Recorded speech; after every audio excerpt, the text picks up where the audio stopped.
your gear. Let's hit the water. Paddle and fin where the vibe gets hotter. Kayak fishing, straight talk, hear the stories unfold. Solid freshwater adventures bold. With multiple hosts, yeah, the crew's all here. Casting lines in rivers, no need for fear. From the east to the west, we're making waves. Join the tournament hype, see how it rains. Paddle and fin, we're on the go. From the lakes to the oceans, let the good times flow. Fishing tales and triumphs will paint the scene. To reviews and profiles, you know what we mean. Bring special guests, every episode shines. This is kayak fishing, where the world aligns. Chasing the 20-incher Susquehanna River podcast is brought to you by these great companies. Railblazer, think outside the tackle box. Kayak cushion, for them long days on the water. Achigan Brand, the official brand of smallmouth bass. Blue Mountain Outfitters, Susquehanna's local kayak shop. Ken's Jigs, need a custom jig? Don't look any further. Nico Fishing Baits, next generation of soft plastics.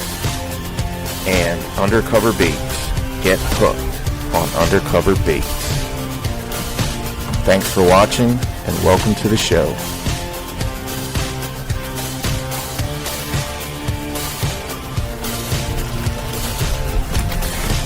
That's 20. That is a 20. Hey, Sean, what's going on, brother? Not much, Carlisle. How are you, my friend? Oh, I'm doing well. I think I was screamed at today for a little bit. That was a 20, and it was a 19. It was such a fat fish, man. It was awesome. That was a pretty fish, I gotta say. I was out yesterday, and I think my biggest was 17, but nowhere near as chunky as the one that you caught, man. That was nice. Oh man, I love spring fishing. It's the fish fight so hard. They're so fat. It's like, man, I don't want it to ever go away. It's just I want it to be springtime all the time. Yeah, definitely it ups your chances of finding a big one for sure. Yeah. Let's see who's watching. Michael Bradley. Michael Bradley's in the house. What's up, Michael? Always the first one to chime in there. Scotty Hepner, what's up, buddy? I got to launch with and talk to him last weekend at the Bass Nation, PA Bass Nation tournament. I pulled up next to him. I was a little late to the boat ramp. I didn't even realize it was him until we started talking. And Scotty's a really cool dude, really good guy. He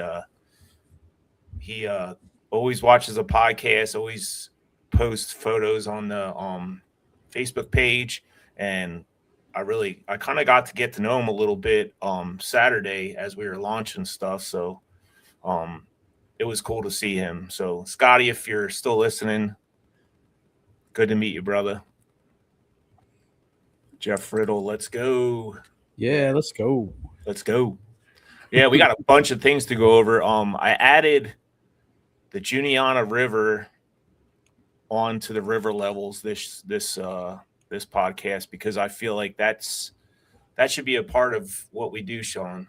Which gauge did you do on June? Oh, Newport. I see it. Newport. Okay. And then also for the Achigan photos, we got 19 people in this week for the photos. So I numbered all the photos. So we're going to have our listeners pick the winner in the comments. So when we're going through the photos, guys, if you see a photo you like or love or whatever, put the number in the comments and they will get a $50 gift card from Achigan Brand.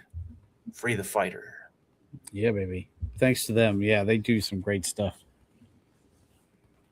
All right. Well, we have a really special episode this week. We have Andy Bowman in the green room. He's a very seasoned angler, and he has been doing really well this early spring. So before we bring him in, we do want to go over the river levels. The river levels are brought to you by Railblazer. Think outside the tackle box.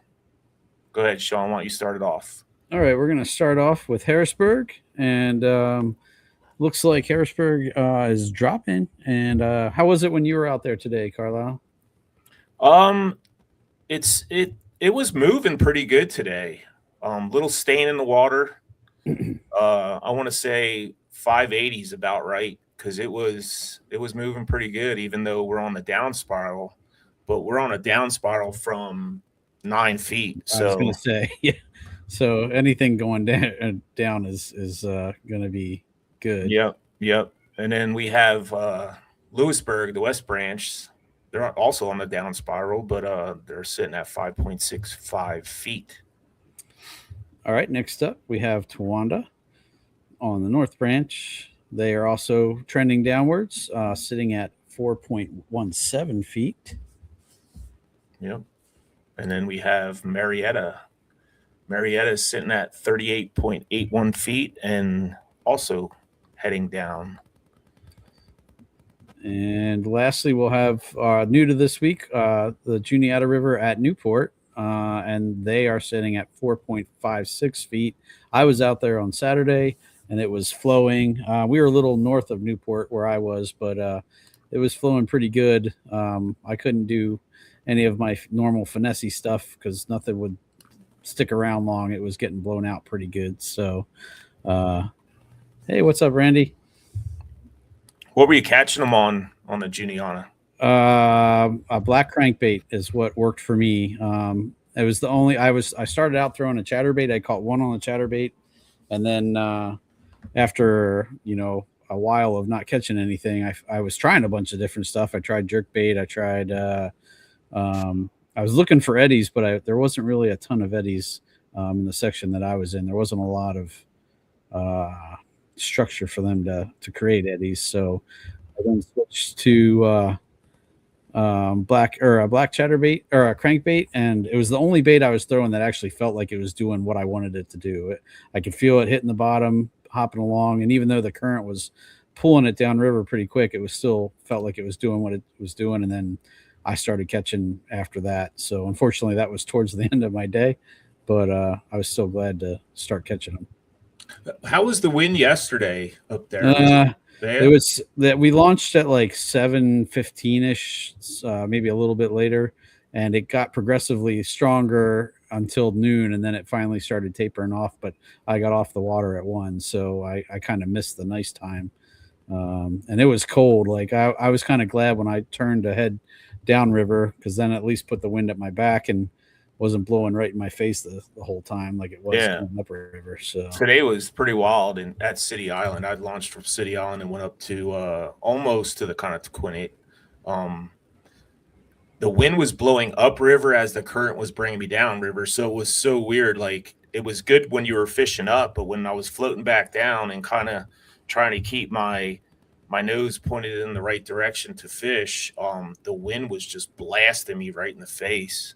Usually that makes it choppy too when the wind's going against the current. Yeah, it was. That usually choppy. Turns it into a washing machine, unfortunately. So yeah. So all right. Well, since we did the river levels, why don't we get into one of our favorite segments, the Achigan Brand Photos of the Week. Now, what we're going to do, guys, the people that are watching right now, we have about 15 watching live. We have every photo numbered, and we're going to let you guys, the audience, pick the winner of the $50 gift card from Achigan Brand. We're going to start off with Cody Brashear is number 1. And nice smallmouth. Yeah, I love when they have them black marks. I was just going to say it's got that the inky spot on it. So yeah, nice. So that's number 1. Cody, thanks. Next up, number 2 is going to be Bill Parker with a muskie, it looks like. Yeah. So that's kind of cool. The fish of 10,000 casts. Heck yeah. And then we have Jason Young, number 3. And I think you were fishing with him yesterday. I was fishing with him when he caught that one, I'm pretty sure. So, Jason, thanks for hanging out with me, bud. That was a fun time. And it's a nice fish. Good to hit the water with you. Yeah, nice fish. Thanks for sending that in. All right. That was number 3. Number 4 is going to be our good buddy Charlie Rustler. And another nice smallie. This is the time of year where like all these pictures are just nice quality. Well, except for the muskie, and we'll see a little bit later. We have a couple other species here. But thank you, Charlie, for that. That's number 4. Number 4. Number 5 is Shane Kelly. Look at the belly on that one. That one's been Wow. chomping. That's a big fish right there. Yes, it is. That's number 5, Shane Kelly. Thanks for sending that in. We appreciate it. And number 6 is going to be Brian Boggin. And that's a healthy tank too.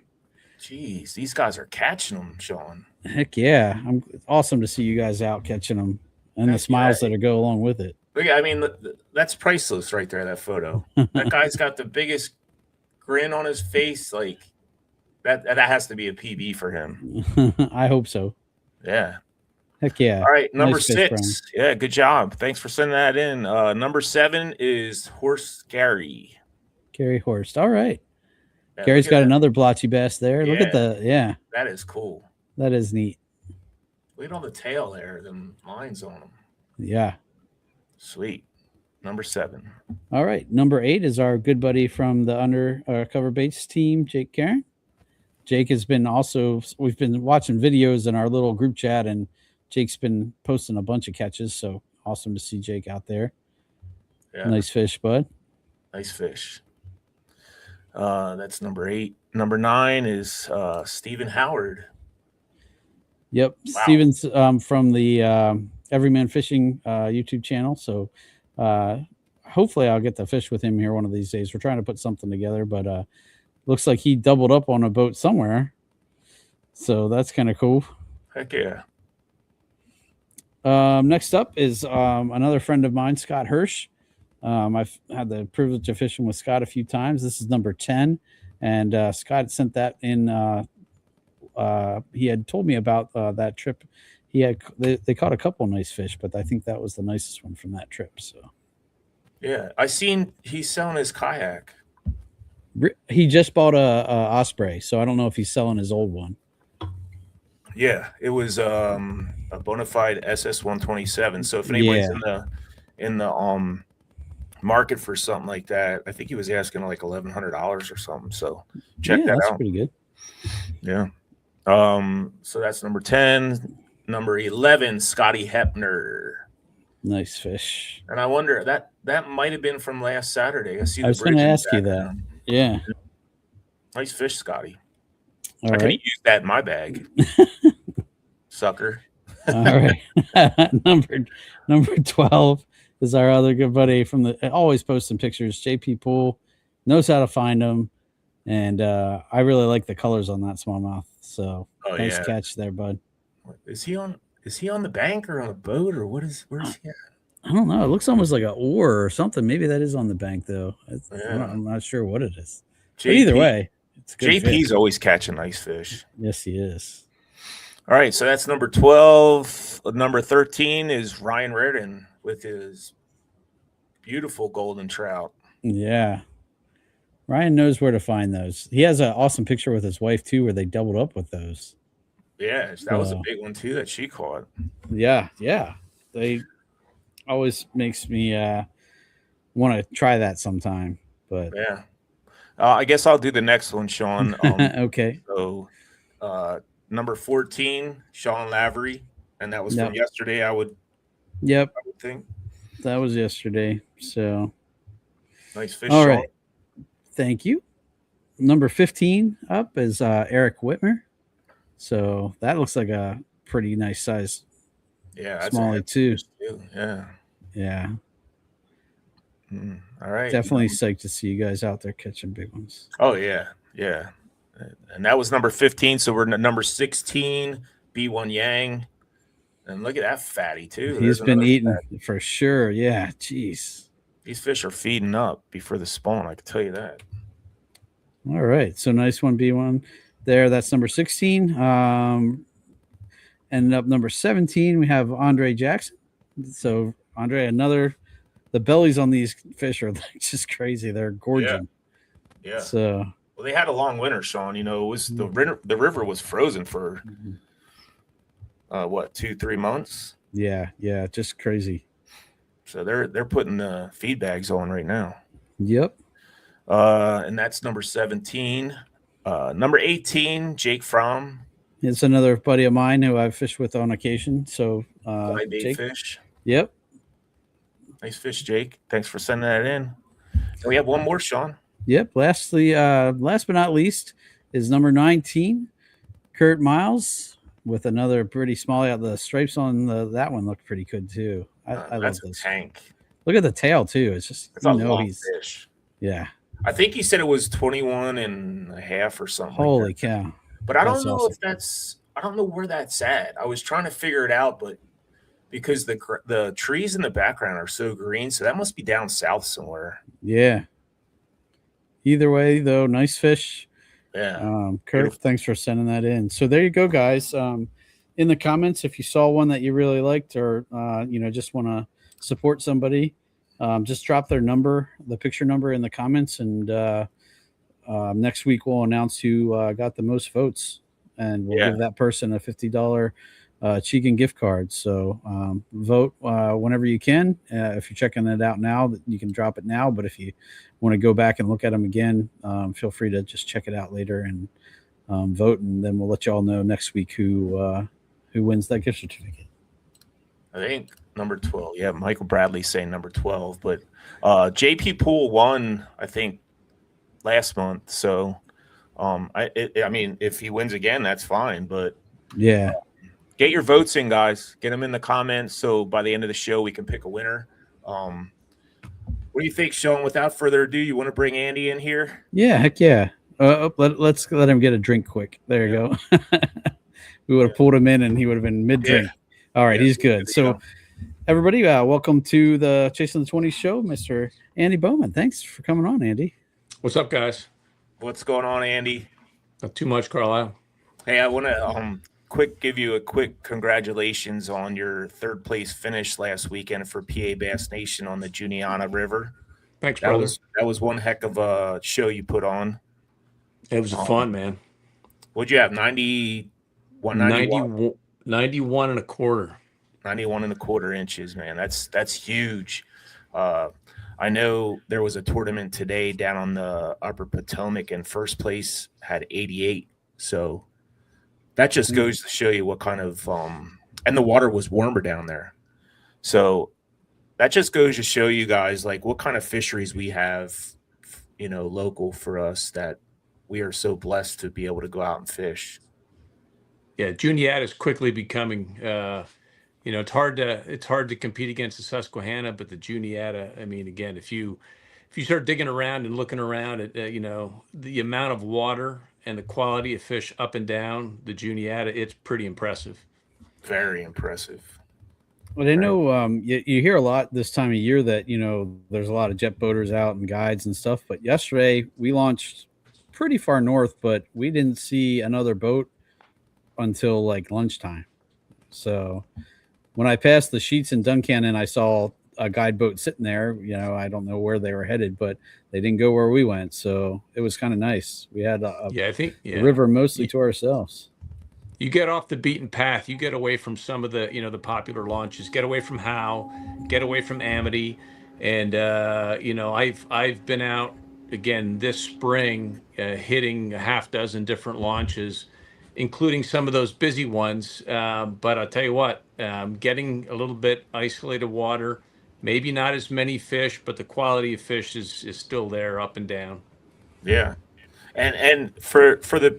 Before we get really into it, Andy, why don't you kind of introduce yourself to the people that are listening? Get into kind of how long you've been fishing, and you do a lot of winter fishing and stuff like that. So why don't you go ahead and introduce yourself to the crowd watching? Sure, I appreciate it. Kayak fishing for me. Tournament fishing 2020 was my first.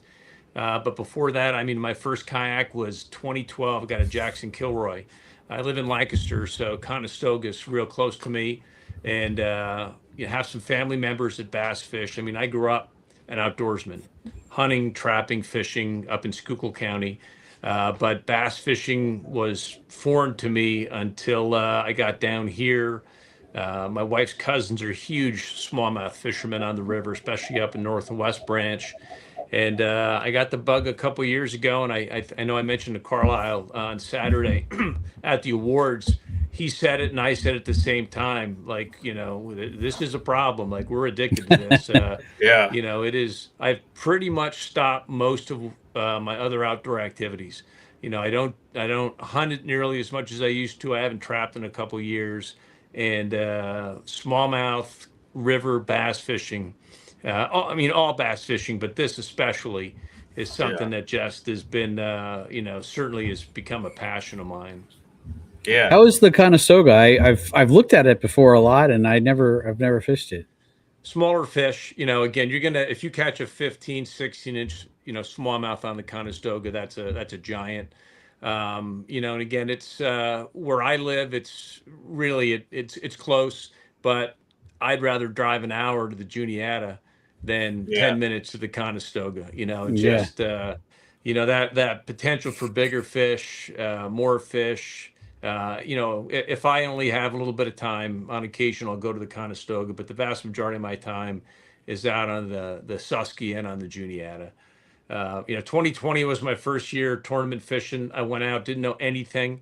And as luck would have it, I met Russell Johnson not knowing who he was. But Hammer, Western PA Hammer, I met him at the launch, had the wrong identifier. I had the wrong board at a hog trough. And, so 5 a.m. on a random Saturday morning in the fall. And he was super nice. He goes, "Hey, man, wrong identifier, wrong board. I have a buddy downriver. Drive down." I was at Hoover's Island with Russ. He goes, "Go down to Montongo. My buddy Chad's down there. He'll give you a catch board." I went down, grabbed the board, came back. He gave me an identifier.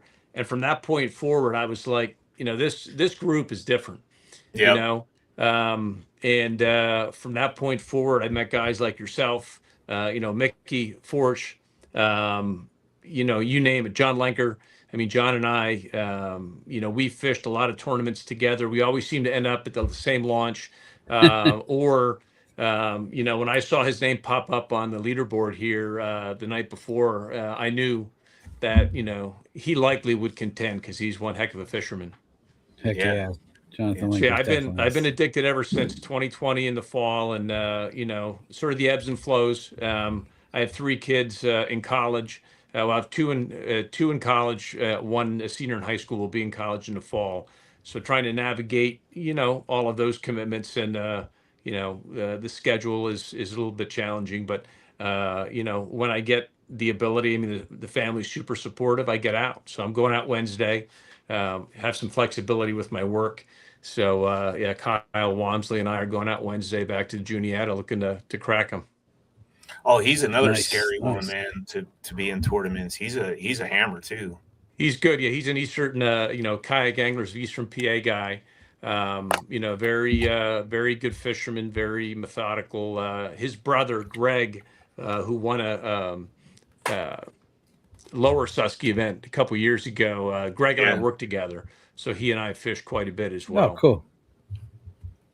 Nice. Yeah, going back to what you were saying about you don't trap and hunt as much as you used to because smallmouth bass took over your life pretty much. The same thing happened to me. I used to be a huge spring turkey hunter in the spring, and ever since I've been hooked on smallmouth bass, it's just I get out maybe once or twice a year for turkeys, and that's it. Yeah. Not turkeys, but smallmouth have taken over my life as far as when I have time to pursue them. I got to credit Mickey too with kind of showing me the ropes of winter fishing a little bit. I was very intimidated by it and had gone out a few times by myself, and I was like, this is terrible. I struggled mightily, and he kind of showed me some of the things that he does, and got me comfortable with going out when it's that cold, because it can be a little sketchy, especially, you want to make sure you have the right equipment, like dry suit and all that fun stuff. But I credit with him with helping me with that. And I definitely don't have anywhere near a 4-year stretch of bass every month, but I was able to do it last year. I was able to catch one every month, and this year without my back surgery put a dent in that. But most of the months that I was able to go out, I was able to catch at least one. So, but that would never even been possible without Mickey showing me, kind of the ropes of winter fishing a little bit. Yeah, I mean that's huge, Andy. You said you went 4 years catching a fish every month of the year for 4 years. Yeah, last year it was broke in the the last 2 winters we've had the deep freeze with the ice over our rivers. So it would be January of 25 is when it was broken, when everything froze up. I got down on the lower Conestoga where it dumps into the Susquehanna on the last day of January. I had some open water and I caught 2 carp. Each time I thought I was set, you got it. and ended up with a carp each day. So yeah, I broke it then, and obviously this year I got out in December. That picture, that I gave to you, Carlisle, was from early that was from January, early January, and then everything froze up, and then didn't get back out again until early March, it wasn't February. I think it was early March. It might have been February till everything broke loose. I mean, it gets a little sketchy. I was nervous about getting on any water that was moving with all that ice because you never know what's coming from upriver.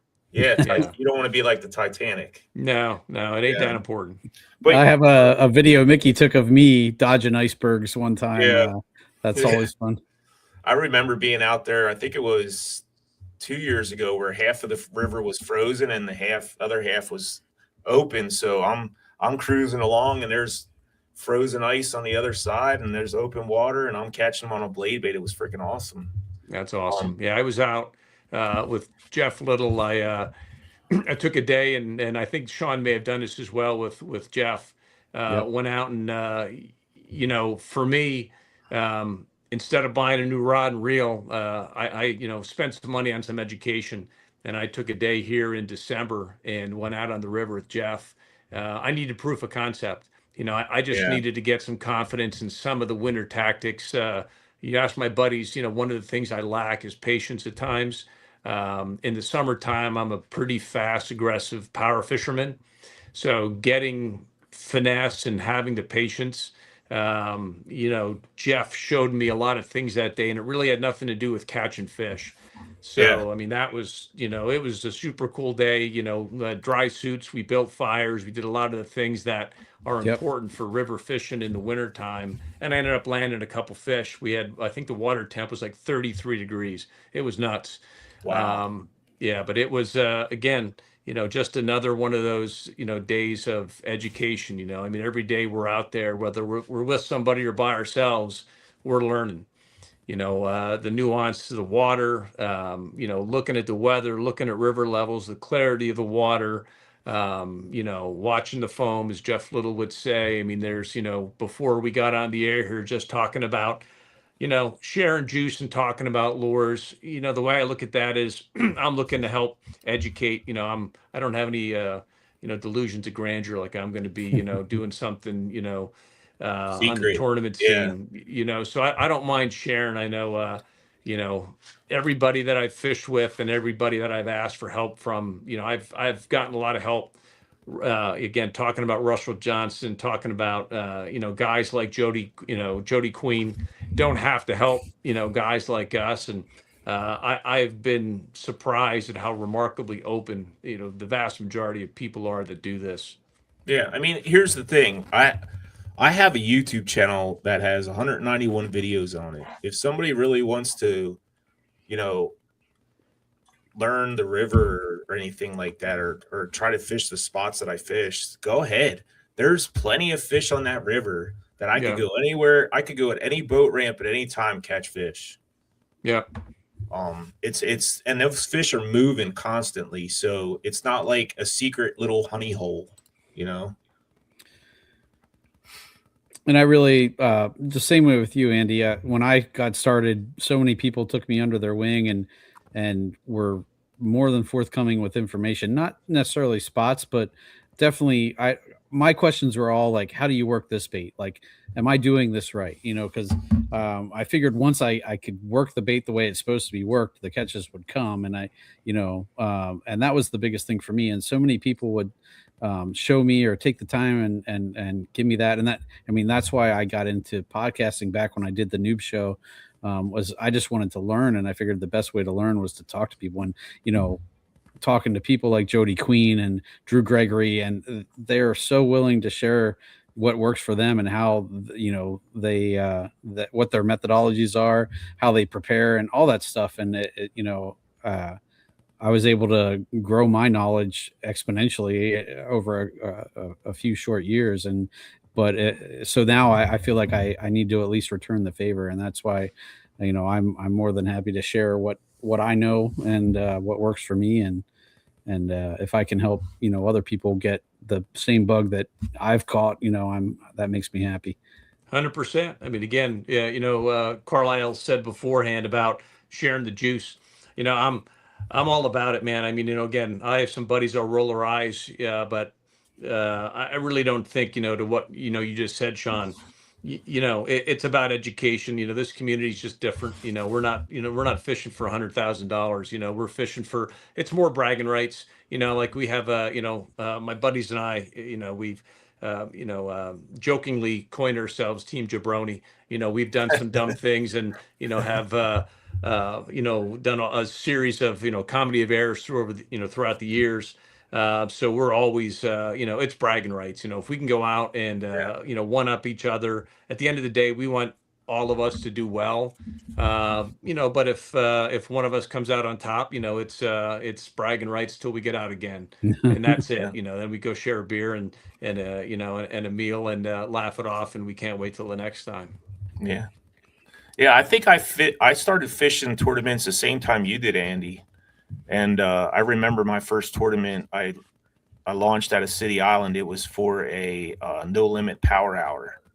And I figured I'm just going to go out there and just try to catch some fish and have some fun, see what this is all about. And I think I caught one 15-incher. And after I caught that 15-incher, I called my wife and I was like, "Oh man, I think I got the biggest fish of the hour." I was so excited, and I've been addicted ever since. And I know every time I see Andy Bowman's name on the list, before the tournament starts, I'm always thinking that's scary, because I know Andy can fish, and you came a long way, Andy, man. I really want to congratulate you with your accomplishments, and I'm looking forward to competing against you in the future. 100%. I love it. It's such an addicting sport, and to be where we live. I mean, we got one of the greatest smallmouth rivers in the world here, and I'm only 45 minutes away really from Harrisburg, so an hour from the Juniata, and I fished all over the Susquehanna, and it's such an amazing place, man. 100%. Yeah. This again, March has become, it's the month, again, I go back to John Lenker again. A couple years ago when I was just getting into it, we were talking at the ramp one morning, because again, we always seem to end up at the same ramp. And he mentioned March, and I had done some March fishing, but not like, I was like, okay, well, I think 3 years ago, I started going out in March a lot. Like, I'll say vacation time. And this March, winning that monthly, a lot of it was due to the amount of time I put on the water, because it is such a magical time. Early March can be a little sketchy until things warm up. But still, I mean, if you put in the time, it is such a cool time as those fish start to turn on. You watch the temperature of the water start to go up, and you can just, through those weeks of March, see things just happening. And this year, I was telling a buddy yesterday, so far through March and 1 week April, I have 40 fish over 17 inches in the month of March, awesome. And 1 week in April. And it's just, awesome. And a lot of that's just attributed to the amount of time and the willingness of these fish to eat this time of year. That's awesome, man. Yeah, let's go back to that monthly. Was that for February or March? That was March. That was March. Yeah, it was Was that for what trail was that for? Slay Nation. Slay Nation, yeah, that's right. You and Mickey Forbes kind of battled it out there at the end. Yeah, I it know was a hoot. Larry Okonski was in right up there with you guys. And Yeah. the thing that's cool about them monthly things is like if you're not talking to each other, you don't know when each other is fishing. Yeah. And I remember talking to you at the boat ramp last weekend about that. And you said you didn't know Mickey was out on the water on the last day, and you were saying something about that. I forget exactly what you were saying, but why don't you kind of go over that real quick? What happened there at the end? Yeah, I had a real good start early in the month. Caught well, and I was leading early on. But I knew, Mickey was there, Larry was there, Josh Sims always lurking, right? And there's guys from Slay Nation who I don't know who are on there, so I have no idea some of those guys, right? And how much they fish and really, what they were about. But the guys that I knew were going to be a problem. I think the one blessing was that everything was up high for most of March, right? So Yeah. there was limited water, especially if, you're not going to go on the main river when it's blowing 8, 9 feet at Harrisburg. So, they turn off the leaderboard for the last week. So to your point, if you don't know You don't what's know. going on, and Yeah. again, I assume when they turned it on after the tournament, Larry or Josh might have been lurking. But Mickey and I, again, we communicate pretty frequently, so we knew where we were, and he was busting my stones with a day or two to go. He sent me his, where he was, and he knew that he was ahead of me, so he took the lead I think with 2 days to go, and then he and I ended up out on the river on the last day, and he called me while I'm on the water as I'm landing an 18 and a quarter. And I told him, I said, "Hey, Mickey, I just landed the fish that's putting me in front of you." So he and I then would text back and forth on that last day. I landed man. another 18 and called twice. And he's like, "I'm done." He said, "I'm packing it up. I'm going home." So I'm on my way home. I had taken the lead, and then I get a text from him. "Yeah, I'm dropping in down here at Wrightsville," and he fished until sunset because that dude don't like to lose. Yeah, he But I don't. think he ended up catching like 40 fish at Wrightsville, but nothing that helped him. So it was. I think I beat him by an inch, but yeah, it was. That's It was a awesome. hoot. I mean, something like that. Yeah. Again, Heck bragging yeah. rights. Especially, when you're competing at the top of the board with one of your friends that you're texting. How cool is Yeah. that, man? I mean, It was- it was- that's got to be the coolest thing. It was pretty cool. Yeah. I mean, again, he and Yeah. I communicate pretty frequently when it comes to, tournament time, especially ones that we're in together. Yeah, yeah. So you kind of, fishing through March and everything, and then we had PA Bass Nation tournament, the first AOI of 2026 on the Juniana River. You kind of had an idea what was going on, but we all know how much these fish move around, and I don't know how much practice you had, Andy, but you put the smack on them down there. It was on the interesting. Juniana. I got to the ramp early. I don't like the stress of boat ramps, so I typically get there early. So I roll in, and Patrick Sprankle's there super early. So he was there next to me, and we're both getting ready to go. And I know him. I know who he is. We know each other. We're friendly. And he asked me. He said, "Hey, what are you doing?" And I said, "Well, it all depends what you're doing. You were here first." I said, "If you go upriver, I'm going down. If you go downriver, I'm going up."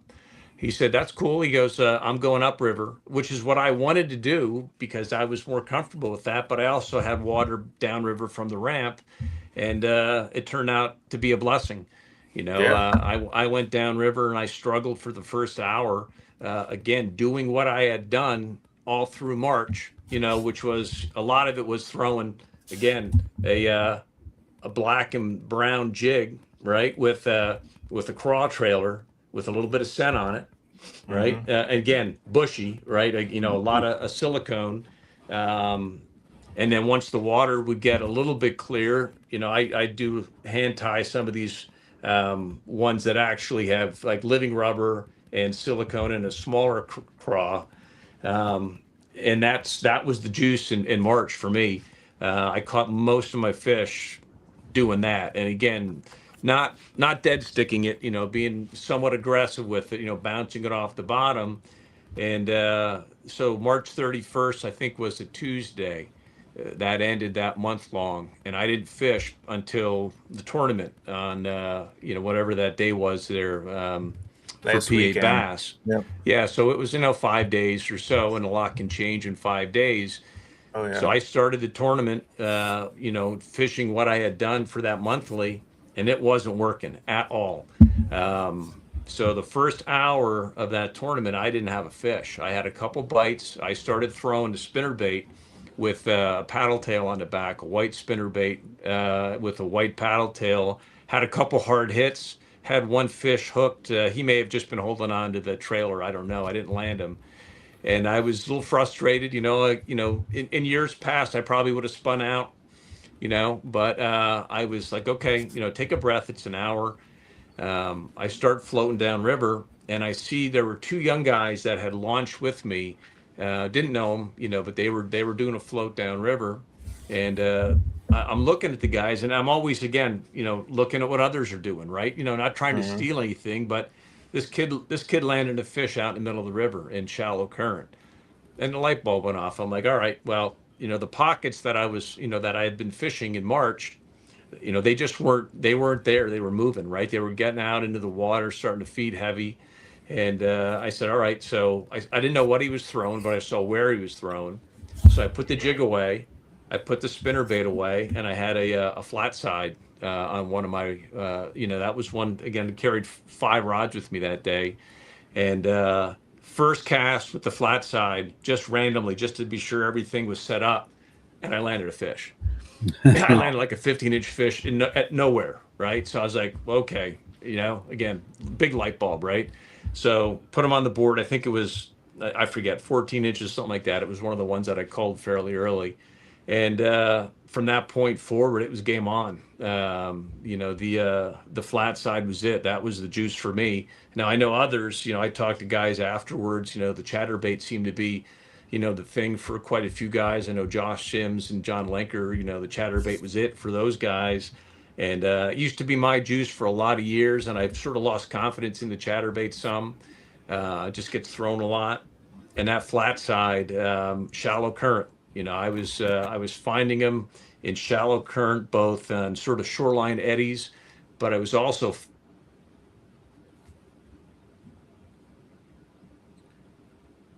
All right. Well, why don't we take a commercial real quick, Sean? Okay. And then Yep. we'll come back. Yep. in the rare.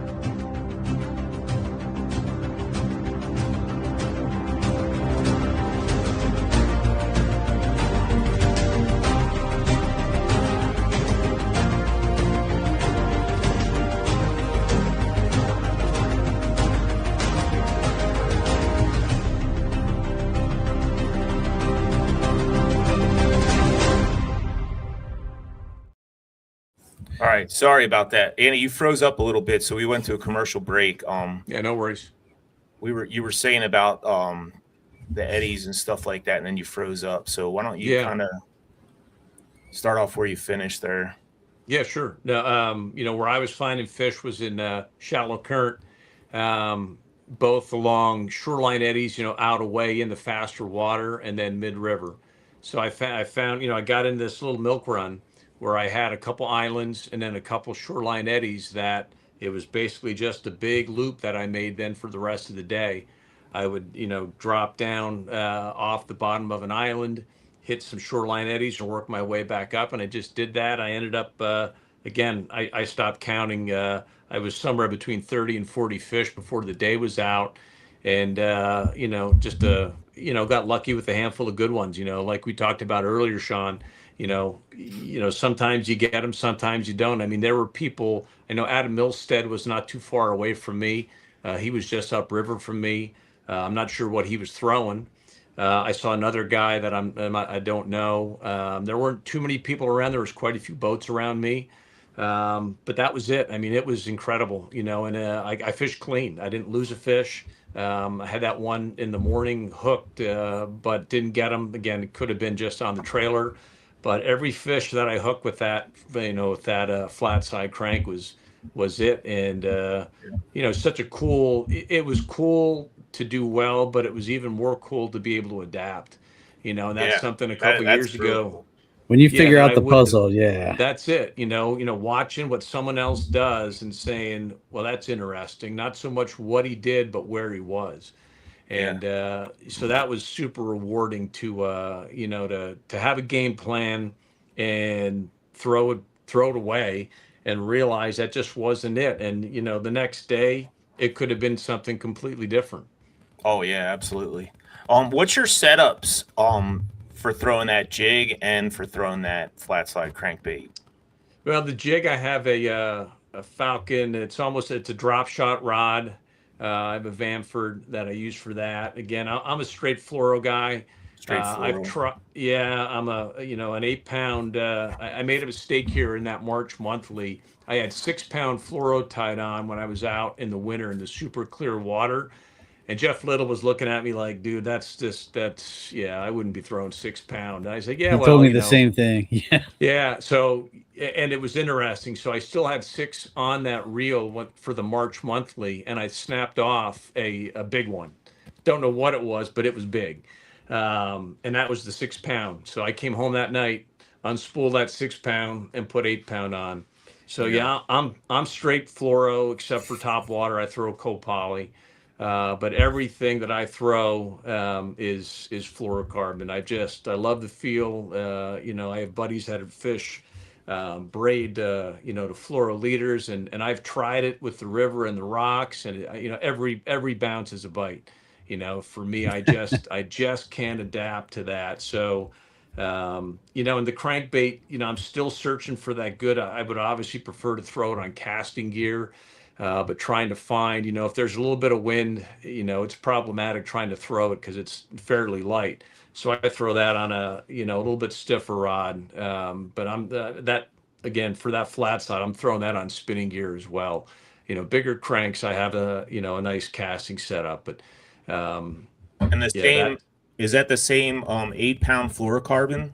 yeah, Oh wow, yeah. that's wild. Hey, it works for Yeah. you.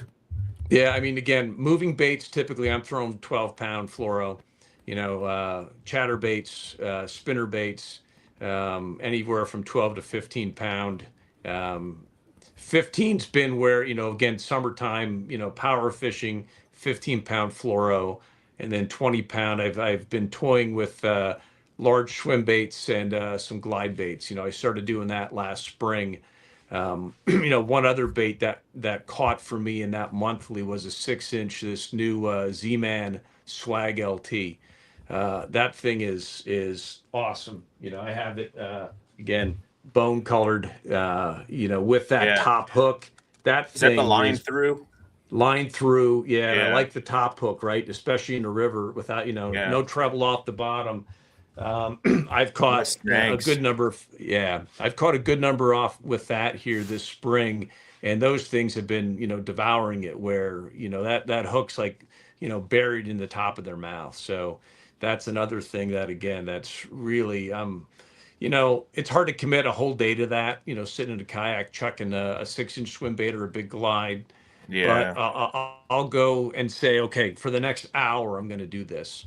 And Yeah. I've had some success with it. So it's been, typically bigger fish, not always, but the big swim baits are fun. This time of year, obviously, in the spring, it can really be good. Heck yeah. That's awesome, man. I mean, the way you put that, like, just the hints you got from seeing what happened on the river that day, and to go out and change your whole plan as you're fishing a tournament, and then go ahead and get a third place finish with a very respectable bag of 91 inches on the Juniana. uh that's awesome, Andy. Congratulations on that, dude. Yeah, Thanks, man. I appreciate it.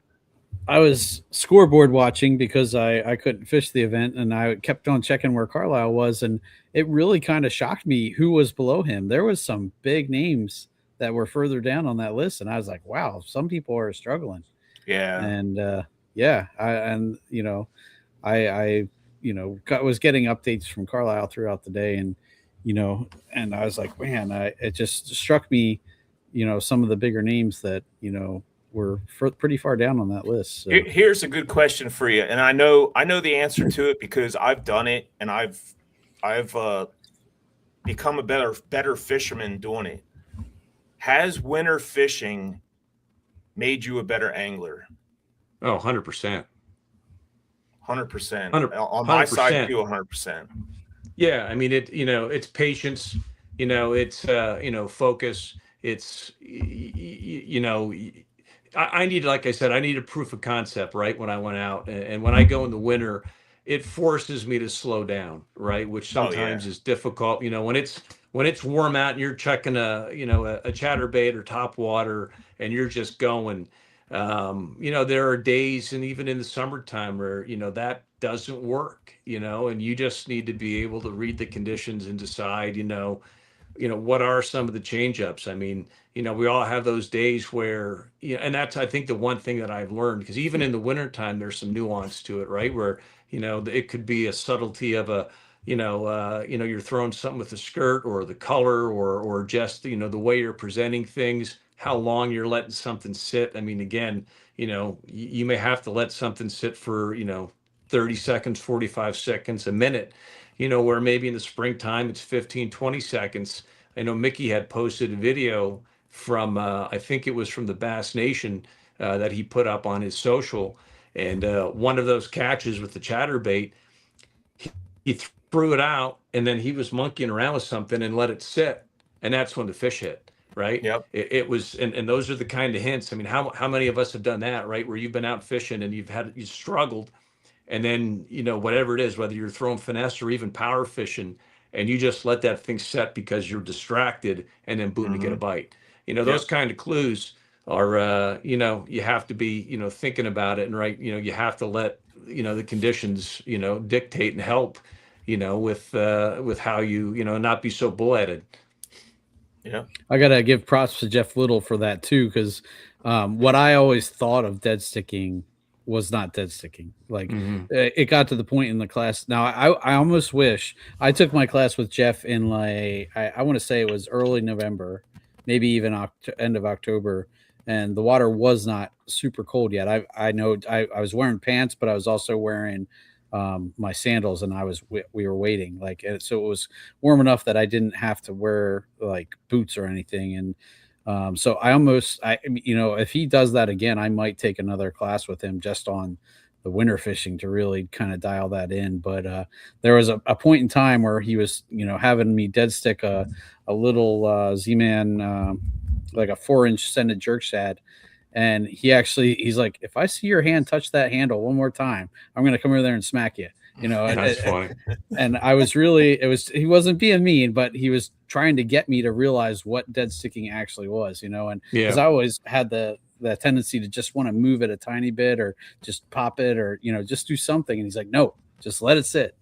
And, and sure enough, after, 40 seconds, bam, I caught a fish, and he's like, see? And, then it kind of clicked, what I had to do. And, that definitely helped my patience.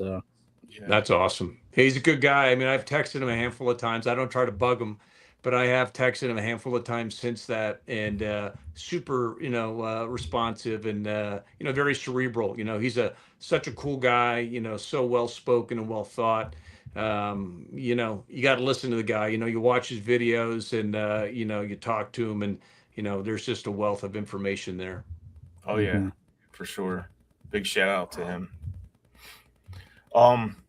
You have any more questions, Sean? Do you have any questions for Andy? I was going to ask, like, what you look for in the March, April timeframe. Like, what are you targeting? Obviously, you said you kind of watched what those other guys were doing, and kind of that clued you in there. But in March, where do you start? Because for some anglers, that's some of the hardest times to catch fish. Yeah. I mean, for me, one thing I've learned over the last couple of years, again, there can be some subtleties that time of year, right? Wind blown banks, I'm typically starting on the bank, and just sort of working from there. Some of it's going to be dependent on the water level, the water clarity, wood, rock. One thing I found, in that colder water, when the sun comes up and starts warming up wood and rock, even, you go up the Juniata, how many times you see concrete docks that come down, like private docks, right? Those things can be fish magnets, right? So looking for that kind of stuff. In March, I was catching quite a few fish on wood. So throwing a spinner bait on wood, and also finding the subtleties of the current, as the water was, still cold in early March, those pockets, fish were still sort of transitioning out of their winter slump, right? So finding them, and again, it's not like it's a spot like Carlisle talked about earlier. There's so many places along these rivers where fish exist. You just got to find the type of water where they want to be, and then you got to, just, repeat that same type of pattern, up and down the river, wherever you're at. That's any river. Jeff Little, again, the foam, right? He talks about foam. So watching, where you have eddies and where you're going to have the current, break back in the opposite direction. And the fish, if they're going to be sitting in some part of that eddy, the chances are the next eddy you get to, they're probably going to relate to that in a very similar way. So that's, really, again, starting by, I'm looking at the weather channel, I'm looking at river levels. And then as soon as they get on the water, what's the clarity? How much can I see? That's going to dictate, I keep it simple, the KISS philosophy, right? I'm typically throwing, 3 colors most of the year: black, green, and white.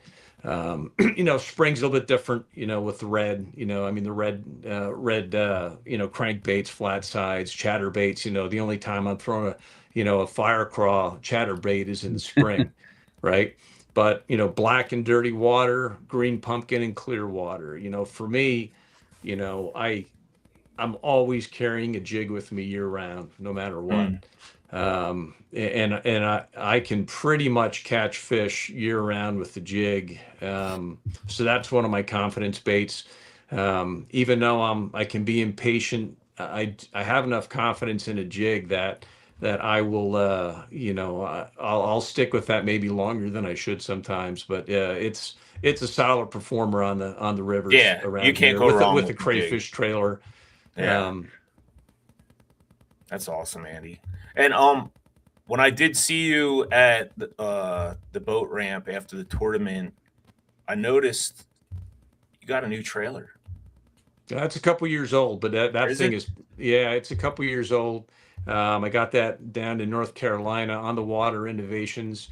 That's an awesome trailer. Yeah, it's us old guys, right? We have to fish smarter and not lugging these heavy kayaks around. So I Yeah. actually got to I got to get my bearings swapped out and greased here in the next couple of weeks. I keep putting it off, but I use the RVR with a Torpedo for any of these motorized tournaments, and I have the links for pedal tournaments. You just got yourself a links.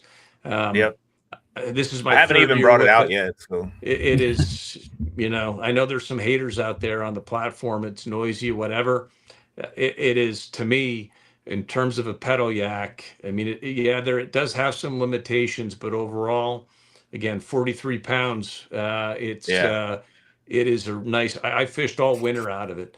Just being able to throw that in the back of my pickup and just going right down to the ramp, 2 or 3 rods, no electronics.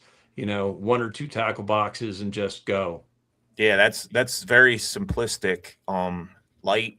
That's why I got it, because I've, over the past couple years, like Sean, I had some back problems too, and lugging my PWO around all the time and then having to paddle it during a human powered tournament. I was just like, you know what? I've seen you out there on the links, and I was like, man, the weight of that thing and just not having to paddle, I'm going to get one. So I wound up and I finally went and got one a couple months ago, and I haven't had it out on the water yet just because, we've been having a lot of high water and a lot of current. So I'm going to wait till the water gets a little bit warmer, and then I'm going to take it out and test it out. Yeah. I mean, if you want to, just hit me up if you have any questions. I got mine rigged up pretty well. Yeah, for sure. anchor, right? I mean, again, it took me some experimentation to get an anchor set up, but I got an anchor wizard at the front. I had a couple failures, but I got it now that it's pretty well set up, and yeah, it's a slick platform for pedal only tournaments. It drafts like 5 inches. I mean, it is Yeah. just again, for skinny water, especially summertime. Yeah, last year, Water. really. Yeah. Cool. Well, Andy, we appreciate you coming on. Do you have me and anybody Sean- you want to shout out, Andy? I wanted to give you the Yeah. opportunity for that. Yeah, just my buddies again. Al Bender, Greg Walmsley, Kyle Walmsley. Team Jabroni. And again, Mickey. We text like old ladies sometimes, especially during tournament season. Busting each other, but also sharing information and trying to figure things out. So again, the community is what makes it. All you guys. We're blessed to have the Yeah. resource that we have, but to have this group again. Guys like Mike Reinhold as well. Like he's been 100%. super supportive in kayak anglers. Josh Sims, running PA Bass, the time and, what you guys have done, Sean, with kayak anglers as well. I can't thank you guys enough. It's a super cool community and one I'm, privileged to be a part of. Yeah. And for anybody who's listening now or going to watch this in the future, if you're at all on the fence about trying it, I wish now that I would have tried it way sooner than I did, because I was super intimidated, and there is no reason to be. If you're going to come to kind of our end of the pond, the kayak anglers or the PA Bass Nation, there's so many good people out there. Don't hesitate to give it a try. Even the judges are super cool, though. I mean, if they see you doing something blatantly wrong, they're going to shoot you a text or call you and just say, hey, just so you know, your identifier is not in this picture. You need to watch that, or they'll help you out. It's not like, they're just going to come crashing down on you. It's not at all like that. So if you're at all on the fence about trying it, give it a try. If you have questions, reach out to any of us, and we'll definitely, do our best to get you comfortable with giving it a shot. Yeah, I'm all about the education and helping the younger guys and gals that are out there. Always looking to help get more people doing it. Yeah, and I would suggest, if you are trying to get into kayak tournament, start off with the human powered. 100%. Just get out there on the water and get the feel for it. And if you're interested, we do have a schedule for 2026 right here for kayak anglers of Central PA.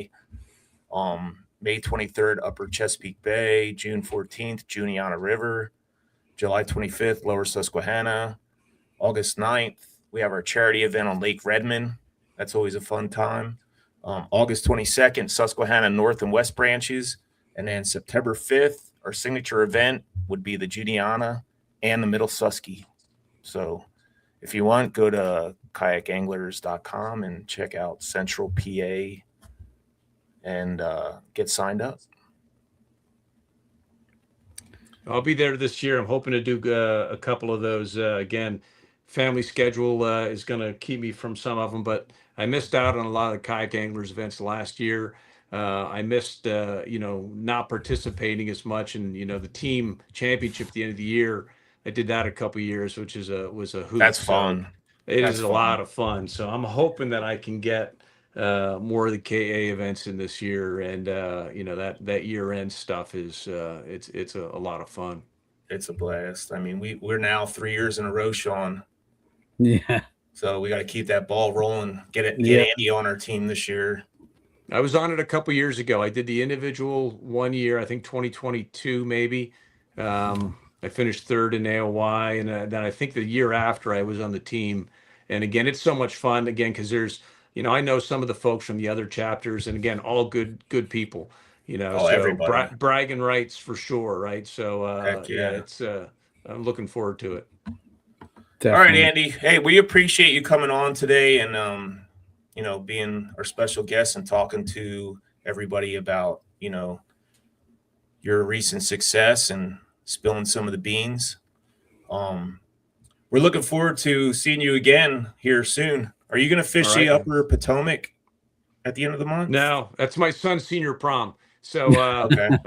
yeah, I wouldn't win any favors if I Yeah. left him hanging. No. So no, No, again, that wouldn't.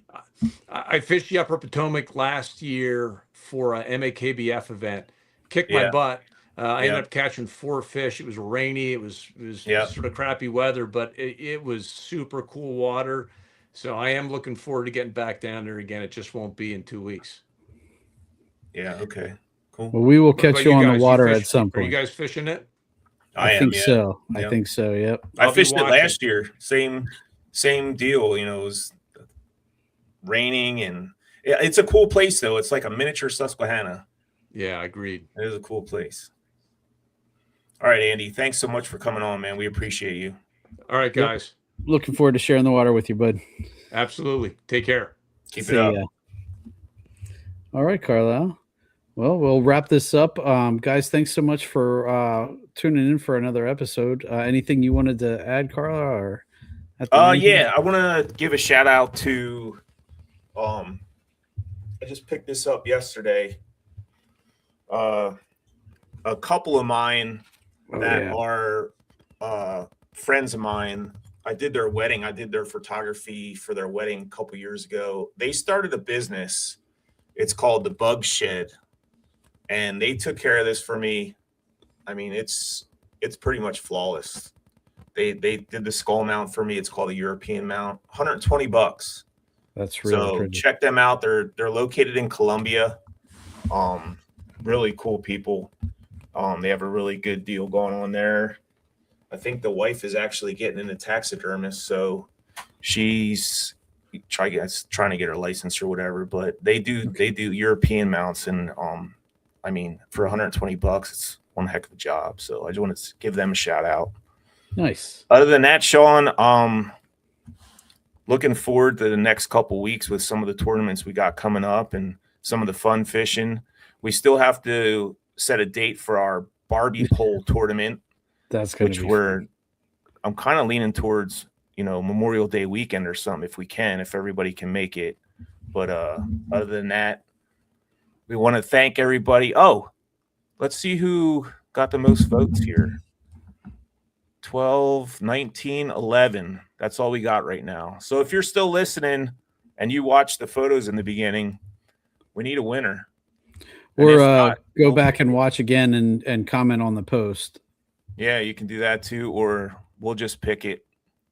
Looks like Josh Sims just bounced in here. What's up, Josh? Hey, Josh. Yeah. Another comment I seen, do we have a donation link? No, we do not. Not yet. We'll try to figure something out with that. I know there is a way that we can do something like that. So I'll have to look into that. But yeah, appreciate it. USMC veteran gamer. So That all could right. be something we look into for sure. Yeah, definitely. All right, Sean, let's put this out here.